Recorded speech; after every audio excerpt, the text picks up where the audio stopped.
December 7, 1941. Dawn is still bleeding across the Pacific when the first wave of Japanese aircraft tears out of the north. In 90 brutal minutes, they sink or cripple every battleship in Pearl Harbor, turn Battleship Row into a furnace, and kill 2,403 Americans. Tokyo erupts in celebration. Staff officers toast with sake. Newspapers scream victory. The military high command believes it's just bought itself 2 years of unchallenged empire. They are wrong by exactly 6 months. 3 American aircraft carriers are not in the harbor that morning. Enterprise is 200 miles west. Lexington is ferrying fighters to Midway. Saratoga is on the west coast. All 3 live. The giant fuel farms holding 4.5 million barrels of oil sit untouched. The dry docks, machine shops, and submarine pens are undamaged. And in the continental United States, something far more dangerous than any battleship begins to move. While Japanese radio crackles with triumph, factory whistles in Detroit, Pittsburgh, Seattle, and Wichita start blowing at midnight instead of quitting time. Women who have never riveted steel before walk onto assembly lines beside grandfathers pulled out of retirement. Immigrants who still struggle with English learn to read blueprints by lamplight. Within weeks, the United States will be building more aircraft in a single month than Japan built in the best year of its entire history. Japan's leaders think they have delivered a knockout blow. They have actually rung the opening bell on an industrial war they cannot possibly win. Pause right here before the maps and the numbers and answer this honestly. Could Japan ever have won the Pacific War? Or was the moment those first bombs fell the exact instant that defeat became inevitable? Hold that answer. By the time we're finished, most people change their minds. What Japan's planners never grasped, what almost no one outside a handful of American shipyards yet understood, was that modern war had stopped being about courage or tactics, or even who struck first. It had become a production schedule. Steel, oil, aluminum, machine tools, train men, everything measured in tons and barrels and flight hours per month. And on every single line of that spreadsheet, the United States was already so far ahead that the only real question was how long it would take the arithmetic to kill Japan. Admiral Yamamoto knew. He had lived in America. He had watched Ford plants and Pennsylvania steel mills. He had done the math in 1940 and told Prime Minister Kono, flat out, "I can guarantee you 6 months of running wild. After that, I have no confidence whatsoever." 6 months. Pearl Harbor to Midway is exactly 6 months. The tragedy is not that Japan attacked. The tragedy is that they attacked believing surprise and spirit could outweigh a 13-1 deficit in steel production, a 20-1 deficit in oil, and an industrial base that was about to expand so fast it would produce, in 4 years, more aircraft than had existed on the entire planet in 1939. They attacked because the alternative, withdrawing from China, swallowing the oil embargo, watching the Army's prestige collapse, was politically impossible. So they chose war knowing the numbers were fatal, betting everything on one desperate hope, that Americans would get tired, negotiate, and let Japan keep what it had stolen. That was the real miscalculation, not the missing carriers, not the untouched fuel tanks. The belief that a democracy, one stab in the back on a Sunday morning, would bargain instead of fight until the enemy was ash. They woke a giant that was already 10 times stronger than they were. And the giant had just started its warm-up. By July 1941, Japan is bleeding to death in China, and the wound is oil. For years of war have already swallowed 400,000 Japanese soldiers, and the Chinese armies refuse to die. Every tank, every destroyer, every Zero climbing into sky over Chongqing drinks American petroleum. 80% of it comes from California and Texas. Shipped across the Pacific in tidy American tankers flying the stars and stripes. Then Roosevelt tightens a noose. Japan moves into southern French Indochina to cut China's last supply line. On July 26, the president freezes every Japanese dollar in America. Britain and the Dutch follow the same afternoon. Overnight, the tap slams shut. No more oil, no more scrap metal, no more aviation gasoline. Nothing. Inside the Imperial Navy's fuel bunkers, the accountants run the final count. 18 months of warlike operations, maybe 24 if every light is turned off and every destroyer stays tied to the pier. After that, the fleet becomes floating steel coffins. 18 months to solve a problem that has no military solution. Withdraw from China? The army would rather burn Tokyo than accept that humiliation. The officers who launched the China War in 1937 still run the government. They will fall on their swords before they fall back. So the war cabinet meets in secret, windows shuttered against the summer heat, and chooses the only other door. Sees the oil field of the Dutch East Indies, 3,000 miles south. Take them by force, pipe the crude north, and dare the world to stop it. There's only one obstacle big enough to matter: the United States. American Army divisions in the Philippines sit square across the sea lanes. The Pacific Fleet at Pearl Harbor can slice the supply line the way a butcher cuts tendon. If those two forces move, Japan's new empire dies before the first tanker loads. Therefore, the fleet must be crippled on the first day, before it can sail. Therefore, Pearl Harbor. Yamamoto signs the order with a brushstroke that trembles. He has seen America's factories. He knows what is coming. In private letters, he writes that invading the Dutch East Indies without neutralizing the United States is like climbing a tree to catch a fish. But the politicians have run out of imagination. They want a miracle. Their plan is elegant on rice paper. Strike Pearl Harbor at dawn. Sink the battleships by 6 to 12 months. In that window conquer Malaya, Singapore, the Philippines, Borneo, Sumatra, Java. Build a ring of island fortresses from the Kuriles to Timor. When the wounded Americans finally come, bleed them across every coral reef until the voters at home cry enough and Roosevelt offers terms. Japan keeps the oil, keeps the empire, ends the war undefeated. It is a strategy built entirely on one assumption: that the United States will negotiate after the first 100,000 body bags come home. Yamamoto knows better. He has read American newspapers. He has watched American movies.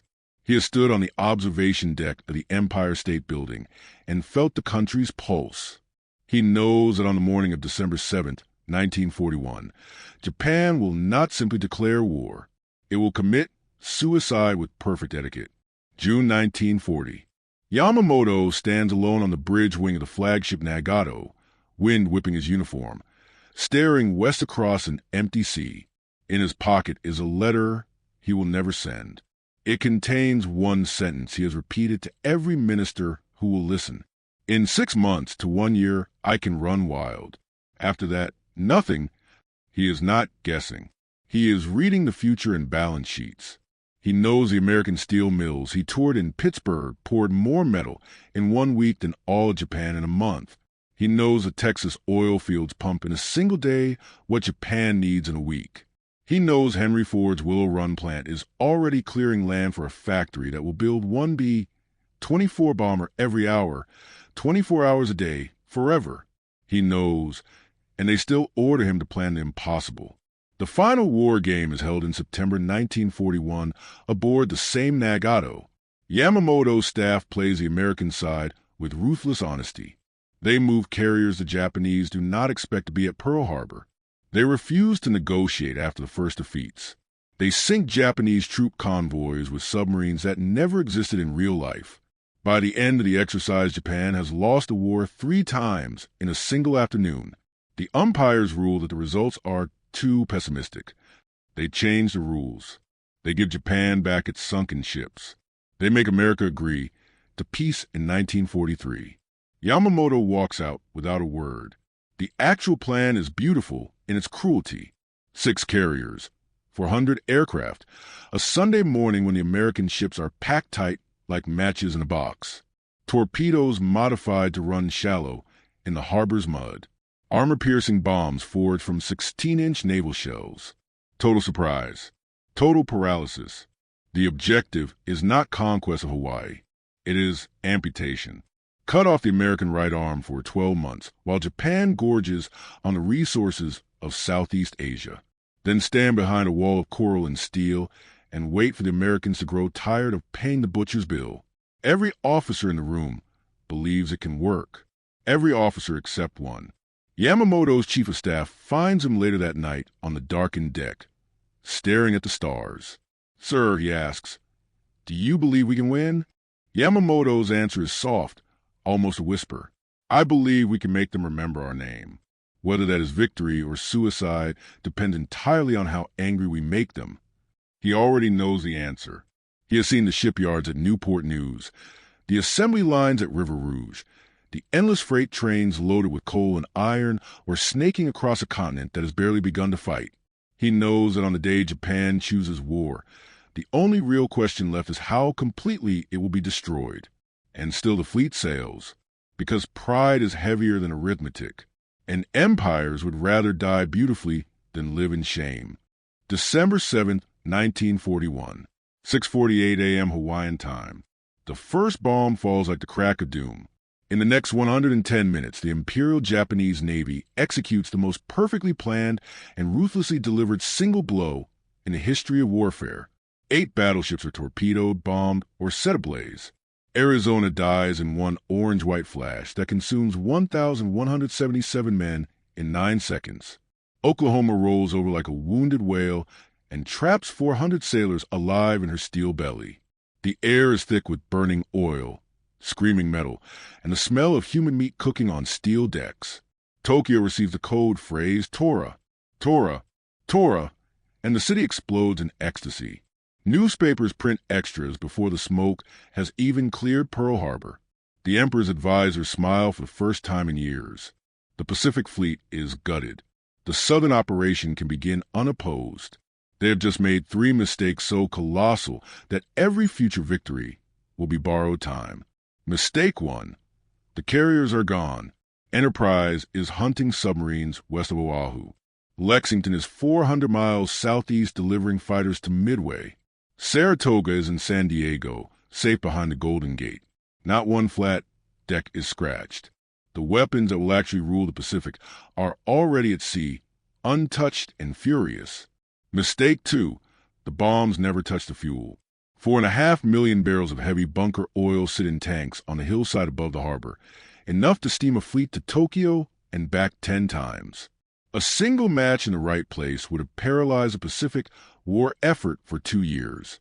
The bombers fly right over them and never look down. Mistake 3. They woke the wrong country on the wrong morning. At 7:55 a.m., while Arizona is still burning, a young radioman on Ford Island sends out the message every Japanese planner feared more than any battleship: air raid Pearl Harbor. This is no drill. By 8:30 a.m., the switchboards in San Francisco, Chicago, and New York are melting. Mothers hear their sons are dead before the Navy even knows who is missing. By noon, every radio station in America is playing the same 3 words on a loop: remember Pearl Harbor. The next day, Roosevelt stands before Congress and calls December 7th a date which will live in infamy. The Senate votes for war 82-0. The House votes 388-1. The single no comes from Jeannette Rankin, pacifist, who also voted against World War I, and is immediately denounced as a traitor on the front page of every newspaper in the country. There will be no more debate. There will be no more isolationism. There will be no negotiated peace. America is not angry. America is homicidal. And beneath the rage, something colder and far more lethal begins to move. The greatest industrial machine ever built by man shifts into gear. While Japanese officers toast with sake in Tokyo, welders in Newport News are already working midnight shifts. While admirals plan the conquest of Singapore, the first women are signing up at Willow Run.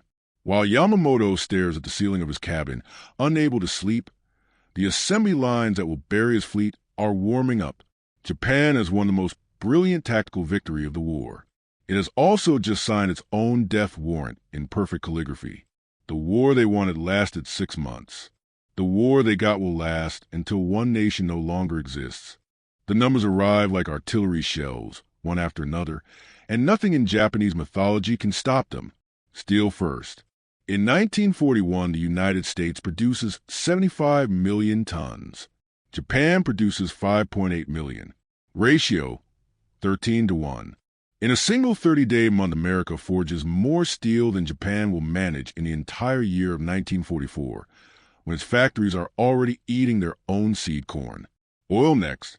America pumps 1.4 billion barrels a year out of Texas, Oklahoma, California, and Louisiana alone. Japan, even after seizing the East Indies, will never ship home more than 8 million barrels in any 12-month stretch because there are not enough tankers and American submarines are hungry. Aluminum, machine tools, coal, electrical power. Every single column is the same story. The gap is not large. It is cosmic. Now watch what happens when those numbers are allowed to fight. Aircraft. Between Pearl Harbor and Hiroshima, the United States builds 324,000 military airplanes, fighters, bombers, transports, trainers, everything. Japan builds 76,000. In 1944 alone, at peak, America rolls out 96,318 warplanes. That is more than Japan produced in the entire war. 1 year of American production equals Japan's lifetime output. Aircraft carriers. America launches 147 fleet, light, and escort. Japan completes 18, of which 9 are converted from other hulls because the slipways are already empty. At the exact moment in 1943, when Japan has 3 carriers building, American yards have 22 Essex-class fleet carriers on the way simultaneously. 22. Merchant ships. America builds 2,710 Liberty and Victory ships, 1 new hull every 8 hours for 4 straight years. Japan loses more ships than it can build every single month after January 1943. Pilots. In 1941, a Japanese naval aviator enters combat with 700 to 800 flight hours. By 1944, the new boys are lucky to have 100, often less than 50. American kids in the same year are getting 500 to 600 hours before they ever see a zero. The sky itself changes sides. Every category is worse than the last. By 1945, the United States accounts for 52% of the entire planet's industrial production, while fighting a 2-ocean war and feeding half the world. Japan, stripped bare, is operating at 1/10 its pre-war energy supply and still cannot keep the lights on in Tokyo. These are not close numbers. These are extermination numbers. They were visible to anyone who cared to look in 1940. Yamamoto looked. He saw the future and tried to warn them. They saluted, bowed, and sailed anyway, because the numbers never lie, and empires built on hope always die screaming. June 4th, 1942, exactly 6 months to the day after Pearl Harbor. 4 Japanese fleet carriers steam in perfect formation northwest of Midway. Decks spotted with aircraft, crews calm, confident, certain the Americans are sailing blind into the trap. At 10:22 a.m., 37 dauntless dive bombers fall out of the sun like avenging angels. 5 minutes later, Akagi, Kaga, and Soryu are already doomed, decks erupting in secondary explosions that turn flight decks into volcanoes. Hiryu lasts until evening, then she too burns and dies. In one morning, Japan loses the 4 irreplaceable carriers that struck Pearl Harbor, 250 aircraft, and, most fatal of all, the 3,057 veteran aircrew who cannot be replaced. The pilots who trained for 10 years, who knew every rivet on a zero, who could land on a rolling deck in a typhoon. Gone forever. America loses 1 carrier, Yorktown, and 150 planes. Replacements are already sliding down the ways at Newport News. 6 months. Yamamoto's prophecy fulfilled to the minute. He is aboard the battleship Yamato when the news arrives. A staff officer finds him alone on the flag bridge, staring at nothing. The Admiral does not speak for a long time. When he finally does, his voice is almost inaudible over the engines. We have awakened a monster and filled it with terrible resolve. He never smiles again. The rest is just the monster eating. Lady Gulf, October 1944. The Imperial Navy sails out with 9 carriers and returns with 0. Philippine Sea, June 1944. 600 Japanese aircraft shot down in 2 days. American pilots called the Marianas Turkey shoot and laugh about it over beer that night. By spring 1945, Japanese cadets are taking off on one-way missions with barely enough fuel to reach the American fleet. American factories are building so many ships that shipyard workers go on strike because they are literally running out of steel to weld. And still the monster grows. On August 6, 1945, a single B-29 named Enola Gay lifts off from Tinian with 1 bomb that contains more destructive power than every shell fired at Pearl Harbor combined. 3 days later, Japan surrenders unconditionally. The war that was supposed to end in a negotiated peace ends in two suns rising over Japan. So here's the final question, the one Yamamoto carried to his grave. When your admirals, your engineers, your accountants, and your only honest admiral all hand you the same balance sheet that reads certain defeat in 18 months. When the only unknown variable is how completely you will be destroyed, and you still choose war because the alternative is loss of face. Was Pearl Harbor a rational calculation, a desperate gamble, or the most perfectly executed national suicide in history? Answer it however you like. The factories have already voted, and the factories never lose. One bomb, one plane, one instant that erases 70,000 human beings and turns an entire city into steam and shadow. 3 days later, Nagasaki follows, because the monster, once fully awake, does not negotiate with alarms.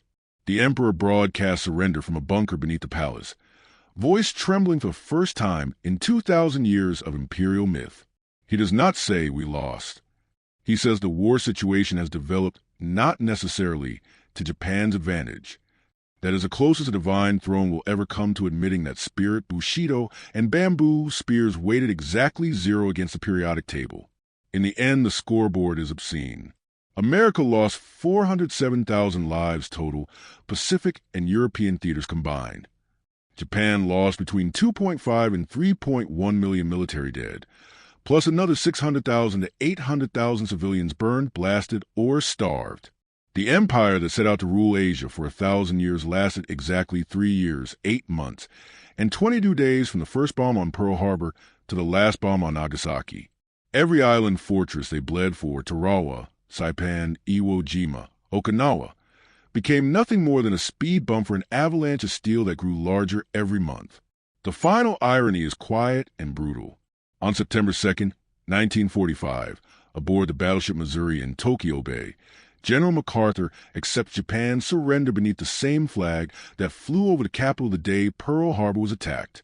Yamamoto's body lies at the bottom of the Pacific, shot down over Bougainville in 1943 by American fighters acting on broken Japanese codes Yamamoto warned would be broken if the war lasted too long.